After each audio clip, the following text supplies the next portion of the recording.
जय श्री कृष्णा। ओम नमः शिवाय। आप सभी को सादर प्रणाम। कार्तिक मास महात्म्य 19वां अध्याय। राजा पृथु ने कहा कि हे देवर्षि, अब आप यह कहिए कि भगवान विष्णु ने वहां जाकर क्या किया तथा जलंधर की पत्नी का पतिव्रत धर्म कैसे भ्रष्ट हुआ। नारद जी बोले, जलंधर के नगर में जाकर भगवान विष्णु ने उसकी पतिव्रता स्त्री वृंदा का पतिव्रत भंग करने का विचार किया। वह उसके नगर में एक उद्यान में जाकर ठहर गए और रात में उनको स्वप्न दिया।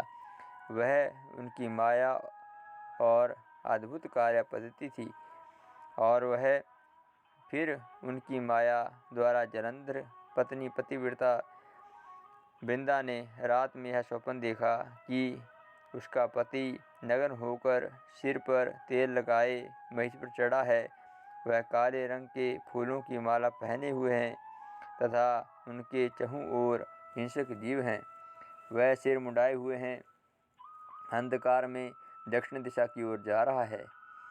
उनके अपने नगर को समुद्र में डूबा हुआ देखा और इस प्रकार के बहुत से भयानक स्वप्न देखे। फिर तत्काल ही वह जाग पड़ी और स्वप्नों के संबंध में विचार करने लगी। इतने में उसने सूर्य को उदय होते हुए देखा। उसने एक छिद्र दिखाई दिया तथा वह कांतिहीन था। इसे उसने अनिष्ट जाना। वह भयभीत होकर रोने लगी। वह छज्जे पर गई, अटारी पर चढ़ी, भूमि पर उतरी, मगर उसको कहीं भी शांति प्राप्त नहीं हुई। फिर वह अपनी सखियों के साथ लेकर उपवन में गई, परंतु वहाँ भी उसको कोई शांति प्राप्त नहीं हुई। फिर वह जंगल में निकल गई, मगर वहाँ भी उसे कोई चैन नहीं आया। वन में उसने सिंह के समान दो भयंकर राक्षसों को देखा, जिससे वह अत्यंत भयभीत होकर वहाँ से भागने लगी।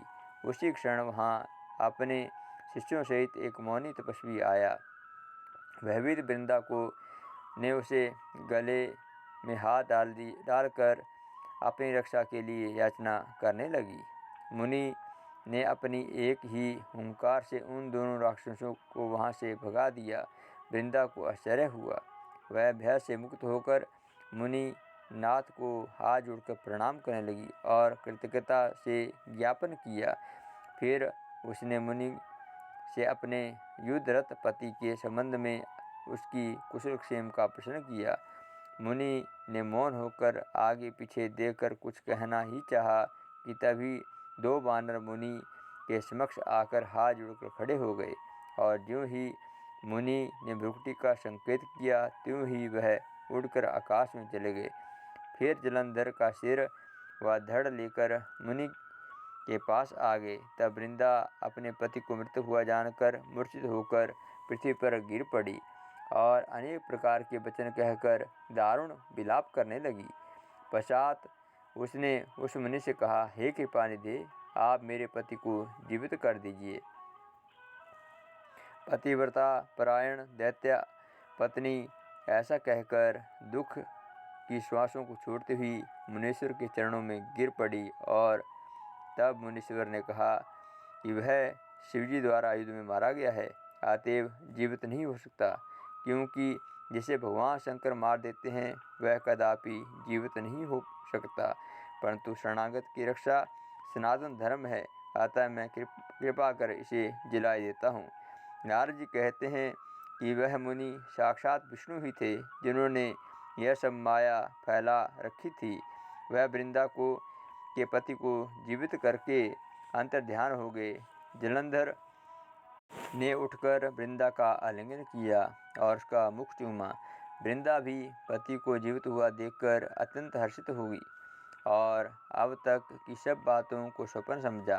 पश्चात वृंदा सकाम हो बहुत दिन तक उसी वन में अपने पति के साथ विहार करती रही।